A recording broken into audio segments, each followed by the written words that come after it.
Hello guys and welcome back to MS Tech Tutorials, and in today's video I'm going to be going over how to fix Hell Let Loose, like controller not working on Epic Games.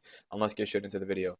So the first thing that you guys can do is just make sure that you can disconnect and then connect to Bluetooth again with whatever controller you're working if you're on PC.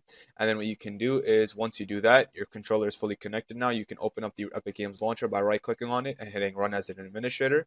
Once Epic Games Launcher is open, you can make your way over to Library and then go over to Fortnite. I'm sorry, go over to Hell Let Loose. From here, go over to Manage and then just click on Verify Files.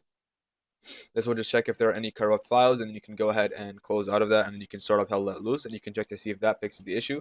Another thing you guys can do is kind of like restarting Epic Games Launcher, and you can do that by opening up the Task Manager by clicking Control, Shift, and Escape at the same time on your keyboard, and just look for Epic Games Launcher and then right click on it and hit End Task. This will kind of restart it. Now once you start it back up and you restart your PC, you guys should be good to go, and that is it for the video. So thank you guys for watching. Make sure to give the video a thumbs up, subscribe to the channel, and have a great day.